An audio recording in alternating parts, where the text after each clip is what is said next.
Alright, we're going to give you another POV today. It is Thursday, October 29th. Running a 35-acre field. We're probably just over halfway done with it. Well, we are. It's kind of the shape of the field. So we just got this little section, and then it turns into a different field, but they're connected. Some muck ground down in there. Well, at this point in our harvest, we got probably 450 acres left of corn to run, and then we're done. So I'm going to try to record as many of these POVs as I can, and maybe release them all at later dates, I don't know. But I did the POV a few days back of opening up a field, and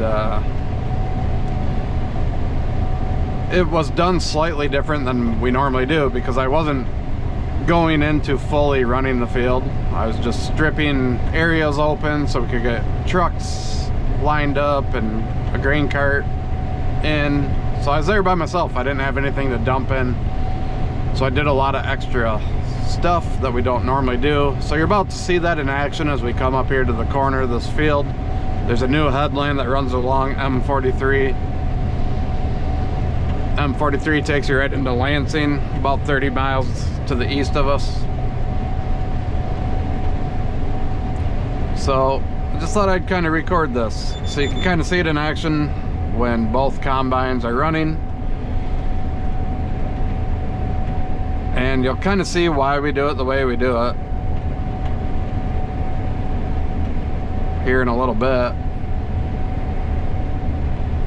So I'm just going to kind of hang back here to give him room to back up. So what he's going to try to do is work his way over to open up this corner, and then he'll start cutting the headland. Now ideally, we're not coming into this corner at the same time, so that I don't have to sit here and wait for him. It's just how it shook out at this moment.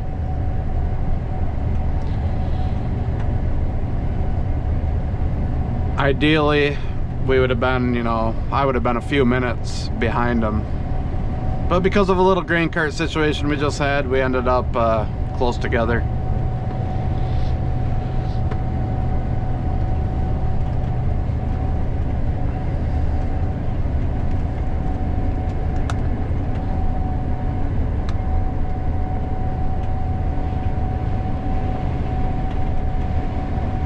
I'm not 100% sure why there's a 2-row difference up here. He probably had to add in some extra rows when he planted. But you see how he did the cut over first, and now that allowed him room to back up into that corner and start finding his rows to the headland.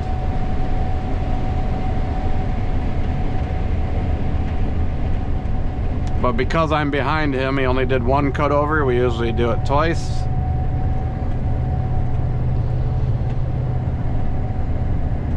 To get a full 24 rows out of the corner. So I'm going to take that third pass that he didn't make.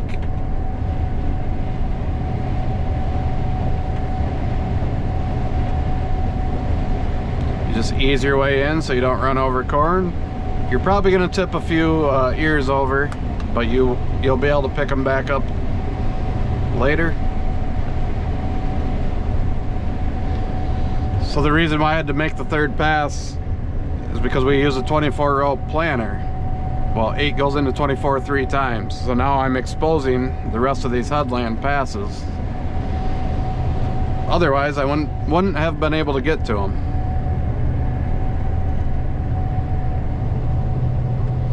So now I'm going to be looking for the center 8 rows of that 24-row pass. He took the center 8 on the first pass of the planter.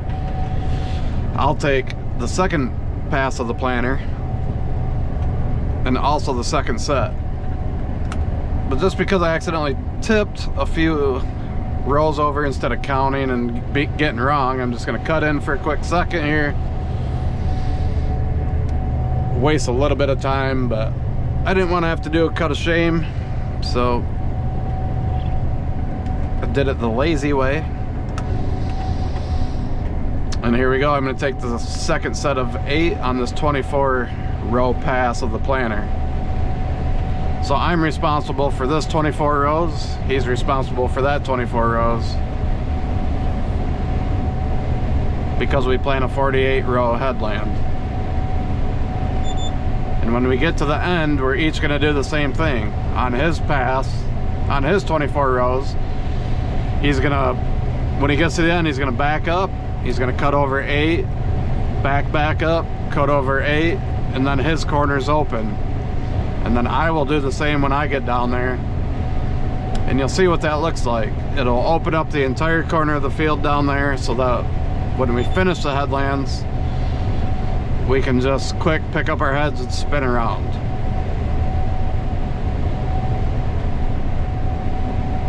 It's just an easy way of exposing the entire corner, especially since there's trees down there. You never have to worry about backing into trees. You don't run over any corn doing it this way. We just find it to be the most efficient way of opening up headlands and minimizing loss by, you know, running over corn if you're trying to quick spin around in tight areas.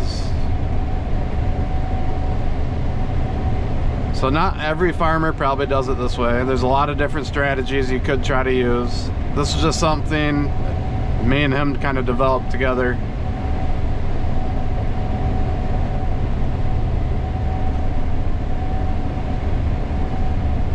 So unlike the last video, you won't see a lot of different, you know, I call it stripping, where I'm stripping back a bunch of different rows. Because I did see a few comments, you know, saying, man, that's really inefficient. All you're doing is backing up a bunch. Well, that's not exactly how we, you know, always open a field. I was doing it slightly different that way, or that day. I was mainly just trying to show the concept.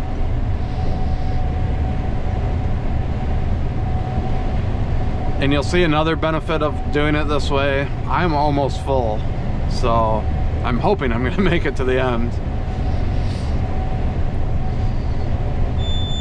But exposing this entire corner the way we're about to also allows the grain cart to come down in here, and we'll have plenty of room to dump and for him to turn around.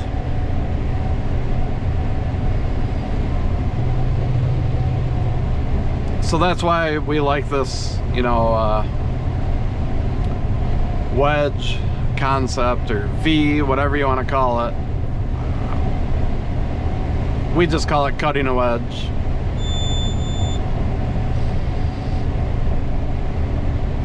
Or I do anyways. Maybe that doesn't even make any sense. I don't know. See, and especially since I'm already full, since he already cut, that, you know, whoever's on the outside, since he cut right first, that allows me to only have to strip back 8 more over there, and then I'm free to dump if I need to. So the order in which you do everything can kind of matter a little bit. If you want to be, you know, super picky about it, which we are. We're kind of picky people. So the trick kind of is here, is to back down your previous tire tracks, which I lost mine for a minute, but I didn't like lose any corn there. I did tip a few rows back. It happens, but for the most part, I rarely ever touch any corn rows. Just the way the sun was shining in my mirror that time, I couldn't quite see it.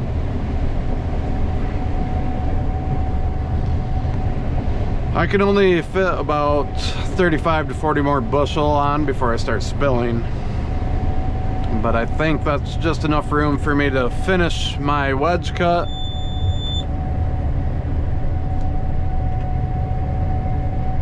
And if not, well, I'm gonna trickle a little bit of corn over. So So now I'm just searching for my original tire tracks again. I think I just found them. My rear tire sits in the third row from my cut, so it's really easy to find.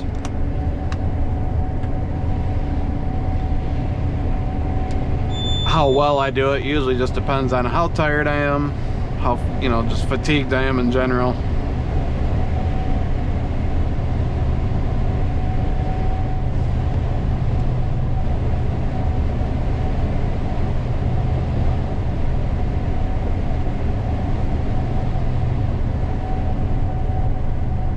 And there we go.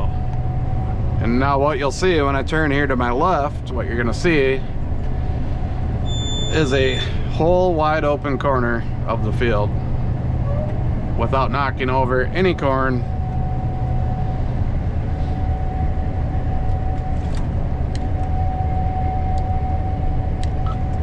Hey Mert, I'm gonna need you down in the corner of this headland when you get a chance.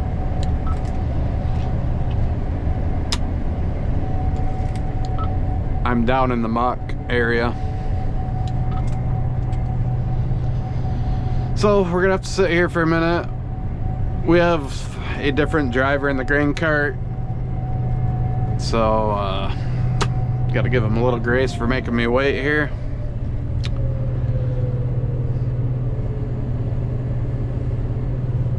So yeah, as you can see, this is kind of why we do it this way. Look at all this area. The grain cart can drive down my cut, just swoop in here, turn around, and we have all this area to dump in, turn around in, all that. And here he comes. So yeah, this is a perfect example, you know, to see it in action and why it works out so well, in our opinion. There are other ways of doing it, as with everything, but this is how we like to do it. We think it's the most efficient, and you get like zero loss.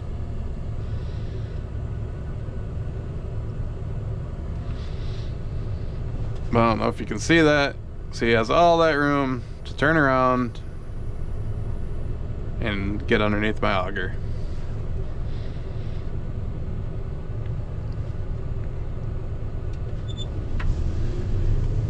And if we had planned this out correctly, I could have jumped on this outside 8 and dumped on the go, but we didn't really think that far ahead.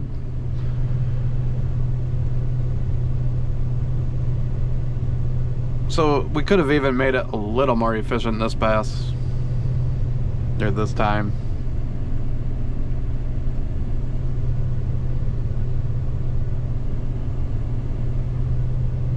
So yeah, I'd be interested. I don't know how every other farmer does it. Maybe this method is more common than I think. There's a lot of different ways to do it. I did not expect the first video to get so much traction. Seems to be a popular topic or something. So I wanted to re-record it in action with both combines, you know, so you can see it, how it's done when, you know, we're really in action. I think the first video does explain it well, but it, you know, I did a lot of extra stuff, row stripping, than we normally do. Normally it's just you strip off 24 from the end rows because you have to see them, and then you get to cutting your headlands.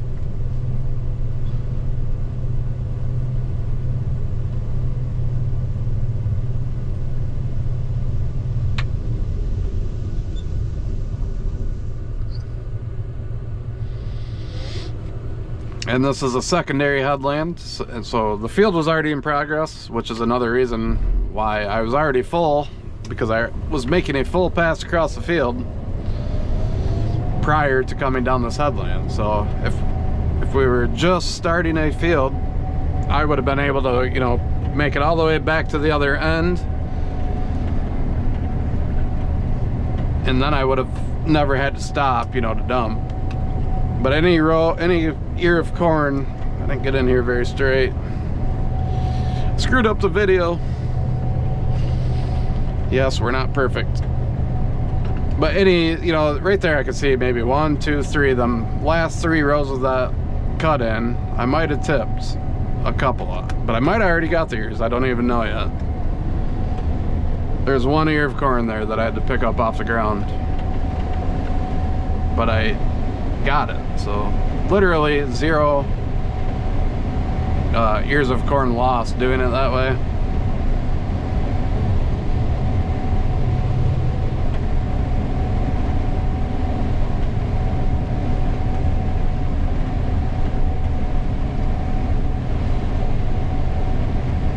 Which is why I'm a big fan of this method. I mean, pretty much all farmers know that you can cut in on an angle against their corn rows. You know, that's not like a new thing or anything.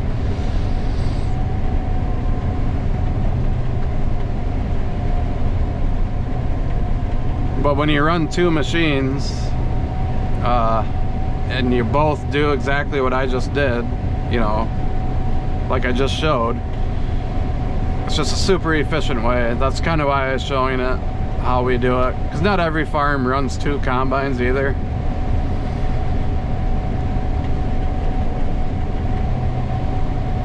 And I think there's a lot of, you know, people that are not farmers that just don't have, you know, any idea of like, hey, how do you actually get into those cornfields? Because from the road they're all blocked off by the headlands. You know, you can't see the rows. So I thought it would make an interesting video. And you see he's able to dump on the go.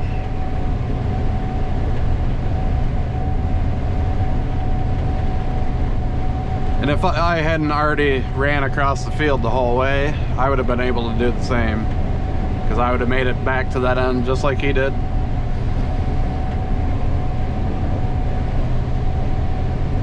So, you know, even when I record it, every scenario is slightly different, you know.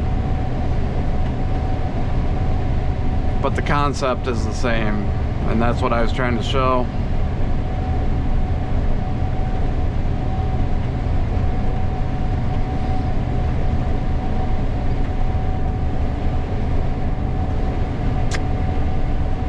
This corn is yielding, we got a 218 average right now.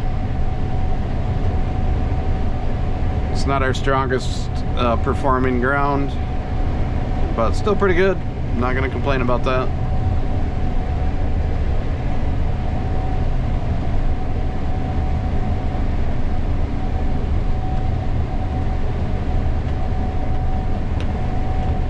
This farm sits right next door to our home farm.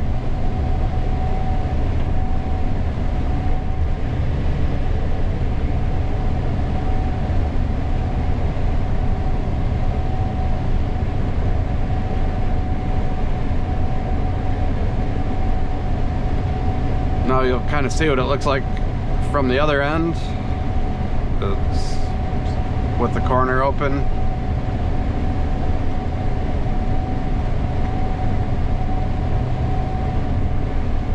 I don't have to fight with a tight corner. I just lift my head and turn around to the next pass.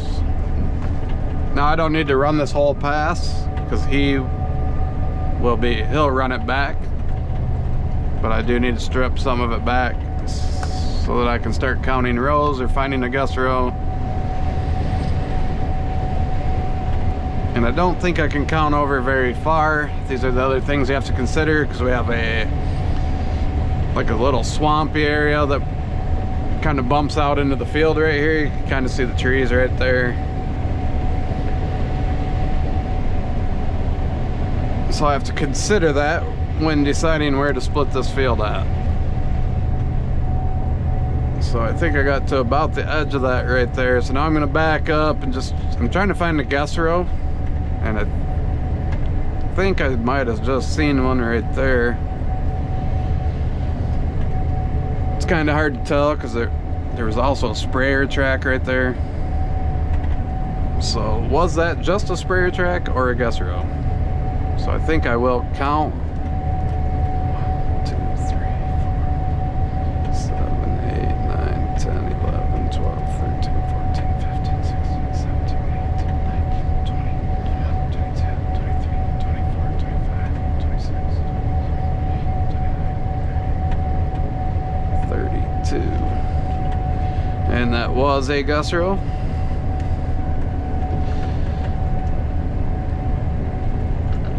I'm gonna take the other side of it.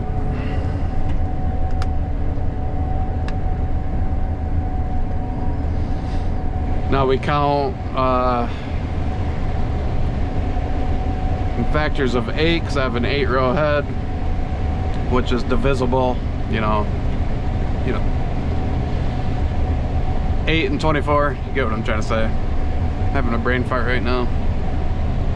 24 is divisible by 8.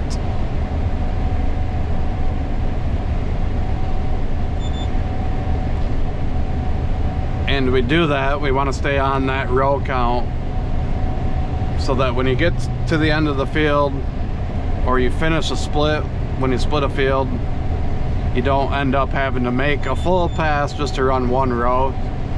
So if you do it right across the whole length of a field, you never make like a pointless pass. That's why we try. Doesn't mean we never mess up, because we do. Sometimes you miscount, or sometimes you think something's a gust row and it's not.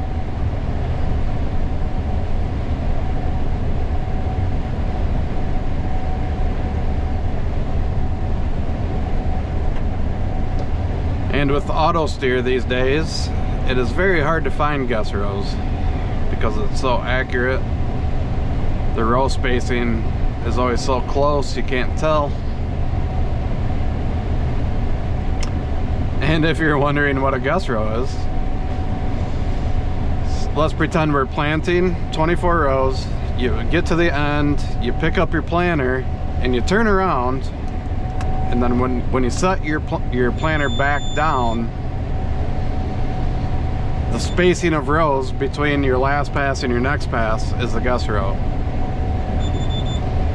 Back before auto steer, planters used to have markers on them. It was like a big arm with essentially a disc blade on it that you could unfold and set on the ground, and it would leave like a little plow mark essentially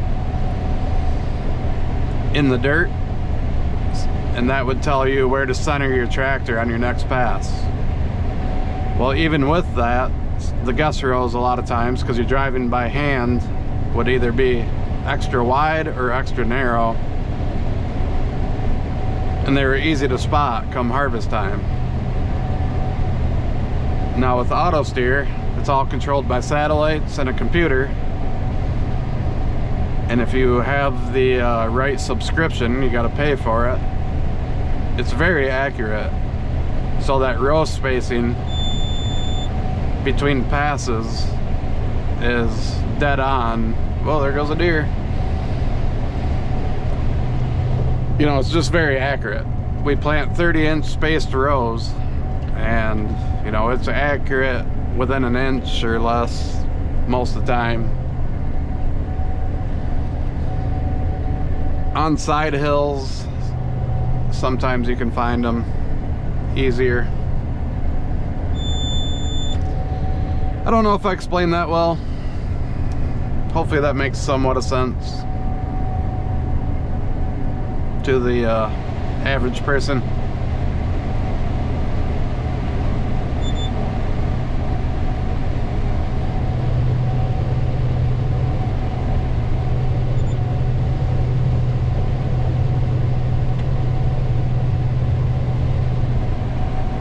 I kind of pointed my camera more to be downward, so I don't know if you can see me dumping over here.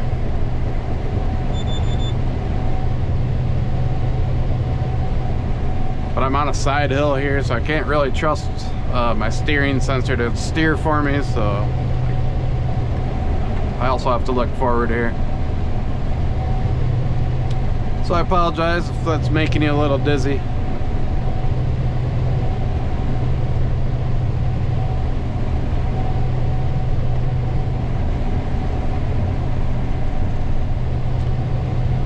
about to be in trouble because the grain cart's going to be pretty much full. It is going to be full by the time I'm done, and that combine is also almost full.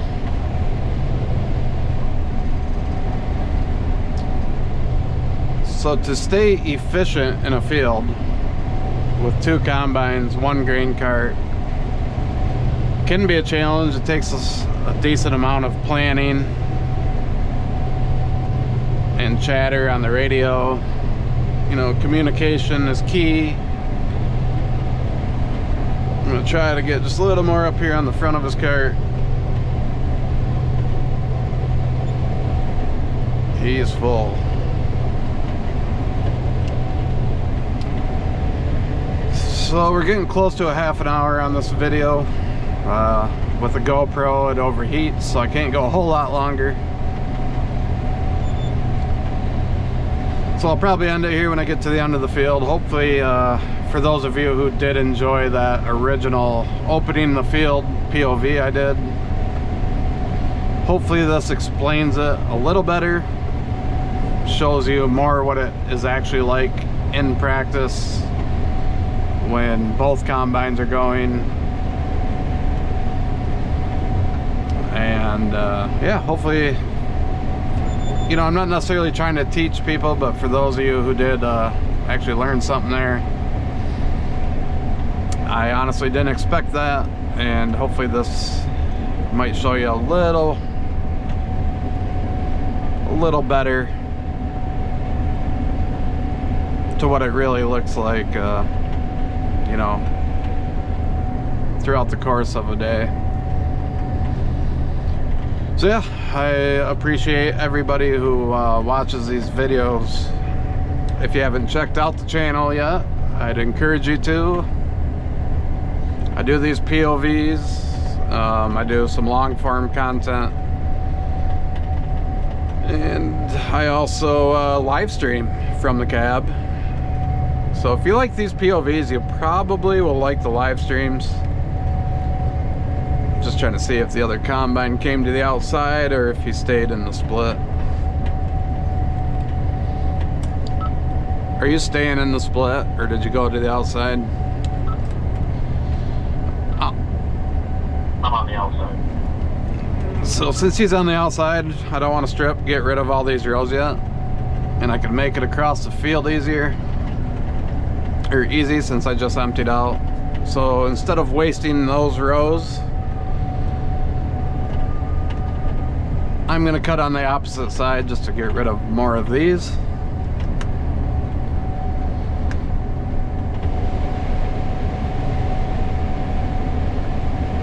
But yeah, so on the live streams, I try to respond as much as I can to all the comments. We have a lot of good discussions, and so if you see me live anytime, don't be scared to pop in, say hi, and you can ask any sort of questions you want. I usually do them around like 8 p.m. Eastern time, you know, right in there. I don't do them every single night, but I do them a lot of nights. And yeah, I try to be interactive with you, trying to build a little community, and it's pretty fun, so check it out. And thanks for watching.